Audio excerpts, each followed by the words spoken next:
नमस्कार साथियों, आप सभी का एक बार फिर से मैं एडवोकेट अभिषेक श्रीवास्तव अपने चैनल विधिक ज्ञान एकेडमी पे स्वागत करता हूं।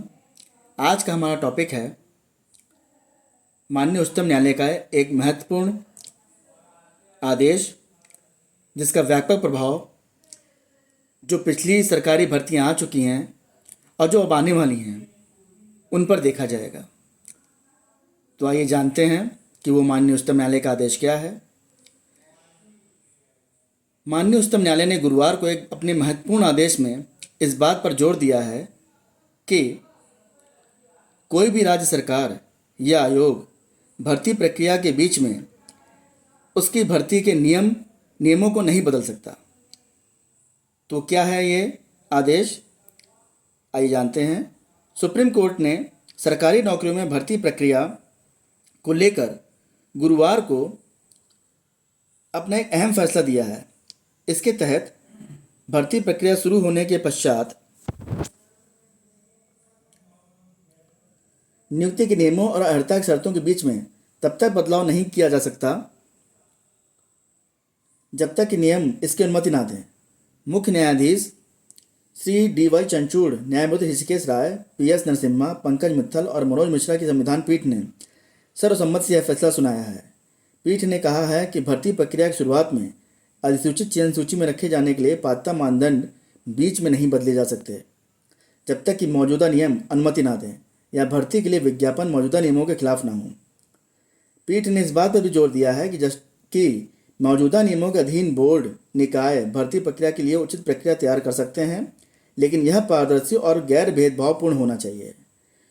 उन्होंने कहा कि मौजूदा जो नियम हैं वो नियुक्ति प्रक्रिया और अर्हता के मानदंडों के संदर्भ में भर्ती निकायों पर बाध्यकारी हैं। जहां नियम मौजूद नहीं हैं वहां प्रशासनिक निर्देश इस अंतराल को भर सकते हैं। रिक्तियां हैं तो नियुक्ति से इनकार नहीं। अपने इस महत्वपूर्ण फैसले में माननीय उच्चतम न्यायालय ने इस बात पर खासा जोर दिया है कि अगर रिक्तियां हैं तो राज्य सरकार या आयोग किसी भी प्रतीक्षारत अभ्यर्थी को नियुक्ति देने से मना नहीं कर सकती। पीठ ने कहा है कि यह सही है कि चयन सूची में स्थान पाने से नियुक्ति का अपरिहार्य अधिकार नहीं मिल जाता, किंतु राज्य या भर्ती निकाय अगर रिक्तियां हैं तो प्रतीक्षारत या विचाराधीन आवेदक को नौकरी देने से मना नहीं कर सकते। इस आदेश के कुछ महत्वपूर्ण बिंदु हैं जो इस प्रकार से हैं। माननीय उच्चतम न्यायालय ने इस बात पर विशेष जोर दिया है कि सरकारी नौकरियों के लिए भर्ती प्रक्रिया विज्ञापन जारी करने से शुरू होता है और रिक्तियां भरने के साथ ही खत्म होता है। ऐसे में बीच में नियमों और अर्हता की शर्तों को बदलना ठीक उसी प्रकार से माना जाएगा जैसे कि खेल शुरू होने के पश्चात बीच में खेल के नियम बदल दिए गए हों, जो कि उचित नहीं होगा। इसलिए माननीय उच्चतम न्यायालय ने अपने इस महत्वपूर्ण फैसले में इस बात पे जोर देते हुए कहा है कि अगर मानक पहले से नहीं तय हैं किसी भी भर्ती प्रक्रिया के तो उसे आयोग या राज्य सरकार पहले से ही तय कर ले। कोर्ट ने कहा कि सक्षम प्राधिकार विपरीत नियमों के अभाव में उपयुक्त उम्मीदवार के चयन, लिखित परीक्षा, साक्षात्कार सहित विभिन्न चरणों के लिए मानक तय कर सकते हैं। यह भर्ती प्रक्रिया शुरू होने से पहले होना चाहिए, उसके बाद नहीं। यदि प्राधिकारी को अधिकार है तो मानक उस चरण तक पहुंचने से पहले ही तय किया जा सकते हैं।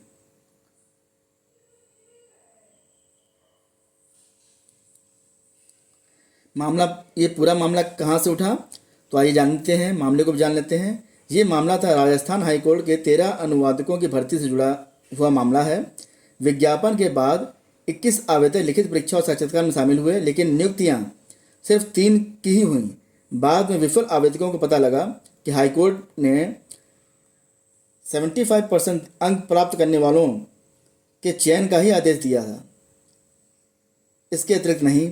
इसके बाद वो सभी 2010 में कोर्ट में अर्जी दाखिल करके माननीय उच्चतम न्यायालय की शरण में गए और अब गुरुवार को माननीय उच्चतम न्यायालय ने अपना इस संदर्भ में एक महत्वपूर्ण आदेश तहत इस पर फैसला सुनाया है, जो कि जितने भी हमारे बेरोजगार साथी हैं, युवक और युवतियाँ हैं जो किसी भी सरकारी नौकरी की भर्ती परीक्षा को दे चुके हैं या इंटरव्यू को दे चुके हैं या अब जो आने वाली भर्तियां हैं, उन सभी पर माननीय उच्चतम न्यायालय के इस आदेश का एक व्यापक प्रभाव देखने को मिलेगा।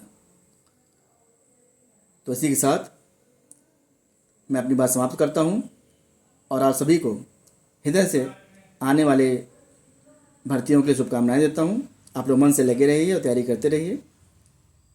धन्यवाद। और आपसे निवेदन करता हूँ कि अगर आप अभी तक मेरे चैनल को सब्सक्राइब और लाइक नहीं किया है तो कृपया उसे लाइक और सब्सक्राइब कर लें, ताकि मैं इसी प्रकार लीगल जानकारी से रिलेटेड वीडियोज़ लेकर के आपके पास आता रहूँ।